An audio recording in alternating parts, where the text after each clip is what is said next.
ओला dock YouTube channel को subscribe करें और बेल आइकॉन को दबाना मत भूलें। Assalamu alaikum. I'm Dr. Fatma Mushtaq, graduate of Dow University of Health Sciences. I'm a practicing dentist at Al Hujjat Medical and Diagnostic Center. Al Hujjat Medical and Diagnostic Center is located at the prime location of Namaish, and I'm a practicing dentist here. I practice surgical cases और सबसे ज़्यादा जो cases हमारे सामने आते हैं वो patients की कंप्लेन होती है कि हमारे मसूड़ों में सूजन हो गई है, हमारे दांत हिल रहे हैं and so on and so fourth. First of all सबसे प्राइमरी कंप्लेन जो होती है वो मसूड़ों में सोजिश की होती है। जब आपकी गम इन्फ्लेमेशन हो जाती है, it's called gingivitis, and it happens because जब आपके दांतों में प्लाक या टार्टर जमा हो जाता है and progressively if you do not treat it, if you do not address the complain, it eventually progresses to periodontitis. Pakistan के टॉप डॉक्टर्स के साथ अपॉइंटमेंट बुक करें, वो भी पेशेंट फीडबैक देखते हुए।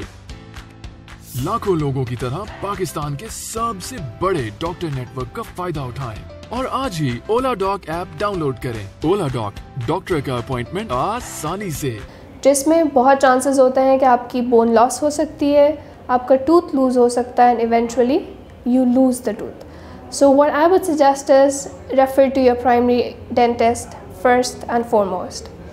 Okay, let's come on to the point where we need the extractions the most. हमें सबसे ज़्यादा क्या indications हैं, when are the timings when we need the extractions? Usually dentist के पास patients उस वक्त आते हैं जब दांत का कीड़ा हड्डी तक पहुंच चुका होता है, यानी आपकी जो गम लाइन है उससे नीचे कीड़ा जा चुका होता है, या फिर कैविटी जो है वो आपकी रूट्स तक पहुंच चुकी होती है, जिसकी वजह से दांत बचाने का कोई पॉसिबल चांस नहीं रहता and eventually we have to counsel the patient for extraction.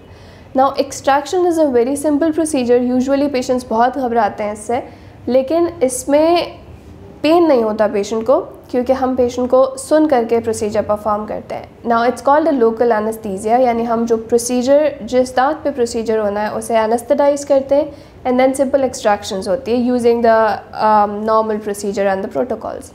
Now the part comes where the patient has to take care post extraction, यानी we tell the patient सारी instructions के ये एहतियात करनी होती है, which includes extraction के बाद आपने थूकना नहीं होता, extraction के बाद आपने बहुत ज़ोर से खांसियाँ नहीं खानी होती, extraction के बाद आपने उस जगह पे ज़बान नहीं लगानी होती, straw से पानी नहीं पीना होता, and you have to take the medications timely। अगर आप ये सारी चीज़ें नहीं करेंगे so you are gonna lose your bone health। और इसके बाद एक कंडीशन आती है जिसे हम कहते हैं ड्राई सॉकेट, यानी पेशेंट के मुंह में जो एक क्लॉट फॉर्म होता है जिसने बोन हीलिंग करनी होती है, वो क्लॉट रिमूव हो जाता है। जब वो क्लॉट रिमूव हो जाता है तो आपकी बोन हीलिंग नहीं हो सकती and then patient comes back कि हमारी हड्डी नहीं भरी। उसकी प्राइमरी वजह यही होती है कि आप पोस्ट ऑप केयर नहीं कर पाते हैं। जब पोस्ट ऑप केयर नहीं करते हैं तो हीलिंग प्रॉपर नहीं होती। So I would recommend all the patients who come for dental procedures to listen to the instructions carefully, because if you follow the instructions you're going to save your bone health, you're going to save your oral health and eventually you will be in no pain। एक सबसे common indication जो dental extraction की तरफ patient को ले जाती है, that is a third molar, that's most commonly called as a wisdom tooth या अक्कलदार। So जब आप dentist के पास जाते हैं mostly patient comes in pain।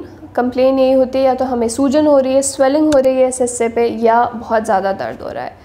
Third molar का जो पेन है इट कैन रेडिएट, आइदर वो कान के पीछे दर्द होता है या वो बहुत ज़्यादा अगर स्वेलिंग हो जाए तो वो पेन सर तक भी जा सकता है अगर आप टाइमली ट्रीटमेंट ना करवाएं। यूजुअली पेशेंट्स में ये मसला आता है कि माउथ की जो ओरल कैविटी का साइज़ है वो छोटा होता है एंड जब थर्ड मोलर इरप्ट होता है that's the last tooth in your oral cavity, जिसकी वजह से आपके मुँह में जगह नहीं बचती उस दाँत के आने की। कभी कभार ये होता है कि जो दाँत की रूट्स हैं वो हड्डी में होती हैं, क्राउन बाहर होता है, आइदर इट्स वर्टिकली इरप्टेड या फिर हाफ एंड हाफ, यानी आधा दांत अंदर होता है आधा बाहर होता है। सो इन एनी सिचुएशन हम dentist we prepare the procedure कि either it has to be a normal usual extraction और it has to be a surgical extraction. दोनों एक्सट्रैक्शंस जो है वो अंडर लोकल एनेस्थीसिया की जाती हैं। You do not have to go under general anaesthesia, यानी आपको पूरा बेहोश नहीं किया जाएगा। अच्छा, सेकेंड थिंग इज़ कि सर्जिकल एक्सट्रैक्शन में द ओनली डिफरेंस इज़ कि आपके गम्स को हम एक इंसिजन देते हैं, यानी we open it up and then bone drill होती है जिसमें से हम दांत की रूट्स या दांत जो पूरा पड़ा होता है उसे एक्सट्रैक्ट करते हैं। Again the most important thing is कि आप पोस्ट ऑप केयर बहुत अच्छी करें। Second problem that comes with the wisdom tooth is कि अगर आप एक्सट्रैक्शन टाइमली नहीं करवाते सो अक्लदाड़ के आसपास मसूड़े होते हैं, वो मसूड़े ओवर ग्रो कर जाते हैं जिसकी वजह से स्वेलिंग होना शुरू होती है एंड वहाँ पे कुछ छोटे यू कैन से पॉकेट्स, खड्डे आम ज़बान में, जिस पे खाना फंसता है and eventually it causes infection की वजह से आपको पेन होगा, आपको स्वेलिंग होगी, आपको इन्फ्लेमेशन होगी गम्स की। So the best advice is to visit your dentist timely and get your procedure done and follow the post-op care. So at Al Hujjat Medical and Diagnostics, we make sure to provide you the best possible treatment and painless treatment. You are not gonna feel any pain. You just have to visit us, get the proper care and have the best of your oral health.